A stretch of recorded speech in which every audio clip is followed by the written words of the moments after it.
മലക്കം മറിഞ്ഞ് കളിച്ചുകൊണ്ടിരിക്കുകയാണ് Donald Trump. നിലപാടിൽ ഒരു സ്ഥിരതയില്ലാണ്ട് എന്തൊക്കെയോ കാണിച്ചു കൂട്ടിക്കൊണ്ടിരിക്കുകയാണ് പുള്ളി എന്നുള്ളതാണ്. അപ്പോൾ ഈ നിലപാടിൽ സ്ഥിരതയില്ലായ്മ ഈ അമേരിക്കയുടെ അലൈസിൽ തന്നെ പലതരത്തിലുള്ള വിള്ളലുകൾ ക്രിയേറ്റ് ചെയ്യുന്നു എന്നുള്ളതാണ്. നമുക്കത് കാണാൻ പറ്റും. അമേരിക്കയും യൂറോപ്പും തമ്മിലുള്ള ആ റിഫ്റ്റ് നമുക്ക് വളരെ ക്ലിയർ ആയിട്ട് കാണാൻ പറ്റും.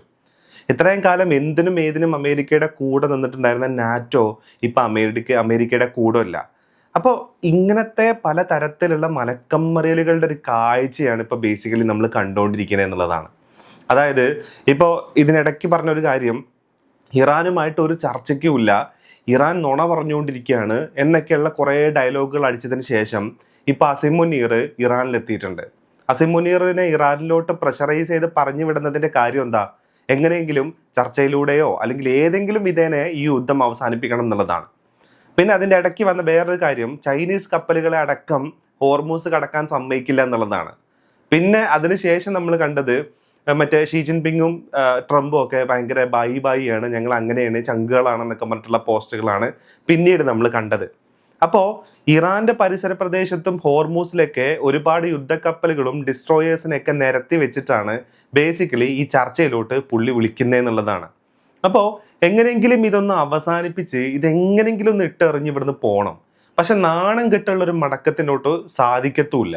ഇങ്ങനെയുള്ള ഒരു ഡിലേമേൽ ചെന്ന് പെട്ടിരിക്കുകയാണ് ബേസിക്കലി അമേരിക്കയും അതേപോലെ തന്നെ ട്രംപും എന്നുള്ളതാണ്. ഇപ്പം നമുക്കറിയാം, ട്രംപ് ഒരുപാട് ഡിസ്ട്രോയേഴ്സിനെയും അതേപോലെ തന്നെ യുദ്ധക്കപ്പലുകളെയും ഈ F-15 ഒക്കെ യൂസ് ചെയ്യാൻ പറ്റുന്ന രീതിയിൽ അല്ലെങ്കിൽ അത്തരത്തിലുള്ള യുദ്ധക്കപ്പലുകളെയൊക്കെ ഈ പറയുന്ന വിമാനവാഹിനി കപ്പലുകളൊക്കെ ഡിപ്ലോയ് ചെയ്തിട്ടുണ്ട്. ഏകദേശം 10,000-ഓളം പട്ടാളക്കാരെ ഹോർമൂസിലേക്കും ഇറാനിലോട്ടും മൊബിലൈസ് ചെയ്തിട്ടുണ്ട് എന്ന് പറയുന്ന റിപ്പോർട്ടുകളെല്ലാം വരുന്നുണ്ട്. അപ്പോൾ അത് തന്നെ ഈ USS എബ്രഹാം ലിങ്കണിൽ തന്നെ ഏകദേശം 5,000 അല്ലെങ്കിൽ 3,000-ഓളം ആൾക്കാർ ഉണ്ട് എന്നാണ് പറയുന്നത്. അപ്പോൾ അതിന് പുറമെ ഇനിയും കുറേ ഡിസ്ട്രോയേഴ്സിനെ ഇറാനിലോട്ട് അയക്കുകയാണ്. അപ്പോൾ ഇതെല്ലാം ഒരു ഭാഗത്ത് ഈ കാര്യങ്ങളെല്ലാം ചെയ്ത് കൂട്ടുകയും എന്നാൽ വേറൊരു ഭാഗത്ത് ഇറാനുമായിട്ടുള്ള ചർച്ചയ്ക്ക് പാകിസ്ഥാനെ പ്രഷറൈസ് ചെയ്യുകയും ചെയ്യുന്ന ഒരു സിറ്റുവേഷൻ. അപ്പോൾ ഇതെങ്ങനെ വർക്കാവും എന്നുള്ള കാര്യത്തിൽ ലോകരാജ്യങ്ങൾക്ക് തന്നെ അമേരിക്കക്ക് തന്നെ ഒരു തരത്തിലുള്ള ധാരണയും ഇല്ല എന്നുള്ളതാണ്. അപ്പോൾ അതിനിടയ്ക്കാണ് വേറെ കുറച്ച് റിപ്പോർട്ടുകൾ വരുന്നത്.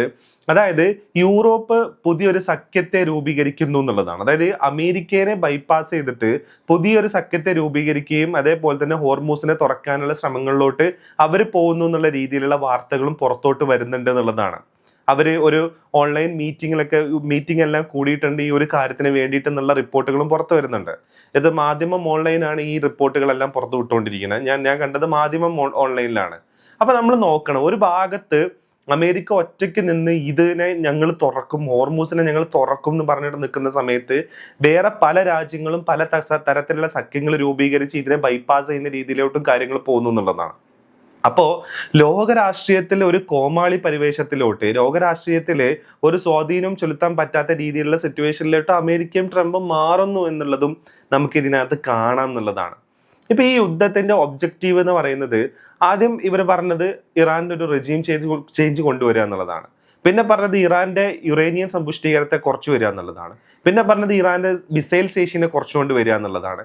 എന്നാൽ ഈ ഒബ്ജക്റ്റീവുകൾ ഒന്നും തന്നെ ഇവർക്ക് അച്ചീവ് ചെയ്യാൻ പറ്റില്ല. ഈ വാറിന്റെ സ്ട്രാറ്റജി എന്തായിരിക്കണം, ഈ വാറിന്റെ പിവോട്ട് പോയിന്റ് എന്തായിരിക്കണം എന്നുള്ളത് ഇറാൻ തീരുമാനിക്കുകയും കൂടെ ചെയ്തു എന്നുള്ളതാണ്.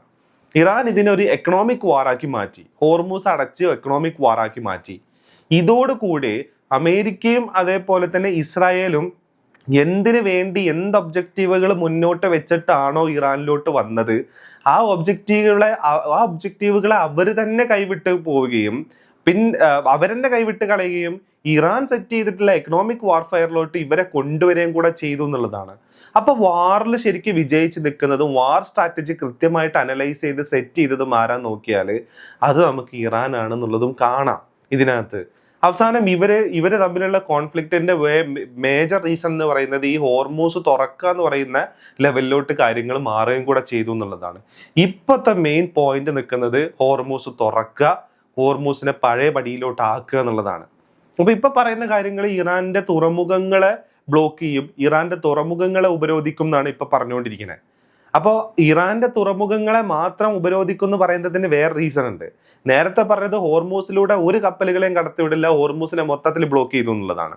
അങ്ങനെ ബ്ലോക്ക് ചെയ്ത് കഴിഞ്ഞ് കഴിഞ്ഞാൽ UAEക്ക് പ്രശ്നമാണ്, അതേപോലെ തന്നെ ഒമാന് പ്രശ്നമാണ്. ഇങ്ങനെ കുറേ രാജ്യങ്ങൾക്ക് അവിടെ പ്രശ്നമുണ്ട്. ആ രാജ്യങ്ങൾക്ക് ഏതെങ്കിലും തരത്തിലുള്ള പ്രശ്നങ്ങളിലോട്ട് പോയി കഴിഞ്ഞാൽ എഗെയിൻ അത് തിരിച്ചടിയാവുന്നത് ട്രംപിനാണ്. അതായത് തീക്കൊള്ളി കൊണ്ട് തലചൊറിയുന്ന രീതിയിലോട്ട് കാര്യങ്ങൾ പോകും. അപ്പൊ അവരുടെ കപ്പലുകളെ പുറത്ത് വിടുകയും ചെയ്യണം, എന്നാൽ ഇറാന്റെ കപ്പലുകളെ പുറത്തു വിടരുത്. ഇറാനും ചൈനയും തമ്മിലുള്ള വ്യാപാരത്തെ എങ്ങനെയെങ്കിലും ബ്ലോക്ക് ചെയ്യണം. എന്നാലോ ഇറാൻ ഒരു കാരണവശാലും ഇറാന്റെ കപ്പലുകൾ പുറത്തു പോകാൻ അനുവദിക്കുന്നില്ല, ഈ യുദ്ധത്തിന് ഒരു തീരുമാനമാവുന്നില്ല എന്നുണ്ടെങ്കിൽ ഇറാൻ ഒരു കാരണവശാലും വേറെ രാജ്യങ്ങളുടെ കപ്പലും ഹോർമൂസിലൂടെ പുറത്തു വിടത്തൂല്ല. അപ്പൊ ഇങ്ങനെ ഒരു ട്രാപ്പിലാണ് ബേസിക്കലി ട്രംപ് ചെന്ന് പെട്ടേക്കുന്നത്. അപ്പൊ ഇതിന് എങ്ങനെയെങ്കിലും തല ഊരിക്കൊണ്ട് പോകണം. അപ്പൊ ഈ തല ഊരിക്കൊണ്ട് പോകാൻ വേണ്ടിയിട്ട് പല തരത്തിലുള്ള കരടം മറിച്ചിലുകൾ ഇവിടെ സംഭവിച്ചുകൊണ്ടിരിക്കുകയാണെന്നുള്ളതാണ്. അത് മാത്രമല്ല, ഇറാൻ വളരെ സക്സസ്ഫുള്ളി വേറൊരു കാര്യം കൂടെ ചെയ്തു. ഇസ്രായേൽ ആൻഡ് ലെബനോൻ പ്രശ്നത്തിനെയും കൂടെ ഇതിലോട്ട് കൊണ്ടുവന്ന് കൂട്ടിക്കെട്ടി. അപ്പൊ ഒരിക്കലും ഇസ്രായേലും അമേരിക്കയും ഈ ഇറാനുമായിട്ടുള്ള ചർച്ചയിൽ ലെബനോന്റെ കാര്യം കൂടെ ചർച്ച ചെയ്യാൻ ഇവർ ആഗ്രഹിക്കുന്നില്ല. കാരണം ഇറാനിലൊരു വെടിനിർത്തൽ ഉണ്ടാവുകയും ഇറാൻ ഒരു പീസിലോട്ട് പോകാൻ കൂടെ ചെയ്തു കഴിഞ്ഞ് കഴിഞ്ഞാൽ നെതന്യാഹുവിന് നിലനിൽക്കണം എന്നുണ്ടെങ്കിൽ വേറെ എവിടെയെങ്കിലും ഒരു കോൺഫ്ലിക്റ്റ് ഉണ്ടായേ പറ്റൂ. അപ്പൊ ആ കോൺഫ്ലിക്റ്റ് ഇപ്പൊ തന്നെ ക്രിയേറ്റ് ചെയ്ത് വെച്ചിട്ടുണ്ട്. ആ ഒരു ഏരിയ എന്ന് പറയുന്നത് ഈ പറയുന്ന ഹിസ്ബുള്ളനെ അറ്റാക്ക് ചെയ്യുക അല്ലെങ്കിൽ ലെബനോനെ അറ്റാക്ക് ചെയ്യുക എന്നുള്ളതാണ്.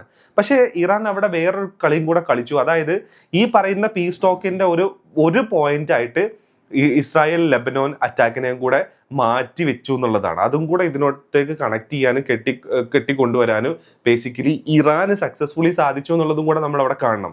അപ്പൊ ഇങ്ങനെ മൾട്ടിപ്പിൾ പോയിന്റിൽ നടക്കുന്ന എല്ലാ കാര്യങ്ങളെയും കൂടെ ഒരുമിച്ച് കൊണ്ടുവരാനും അതിനകത്ത് ഒരു പീസ് ടോക്ക് കൊണ്ടുവരാനും ഇറാന് സാധിച്ചു എന്നുള്ളത് നമുക്ക് ഇവിടെ കാണാൻ പറ്റും. അപ്പൊ ഇങ്ങനെ ഒരു കാര്യത്തിന്റെ ഇടയ്ക്ക് കടന്ന് കാരണം മറിഞ്ഞുകൊണ്ടിരിക്കുകയാണ് ട്രംപ് എന്നുള്ളതാണ്. ഇത്രയും പ്രശ്നങ്ങളിൽ പോയി പെട്ടിട്ടുള്ള ഇത്ര അധികം ട്രാപ്പായിട്ടുള്ള വേറൊരു അമേരിക്കൻ പ്രസിഡന്റ് അമേരിക്കയുടെ ഹിസ്റ്ററിയിൽ ഉണ്ടായിട്ടുണ്ടോ എന്ന് ചോദിച്ചു കഴിഞ്ഞാൽ ഇല്ല എന്നുള്ളതാണ് അതിന്റെ ഉത്തരം.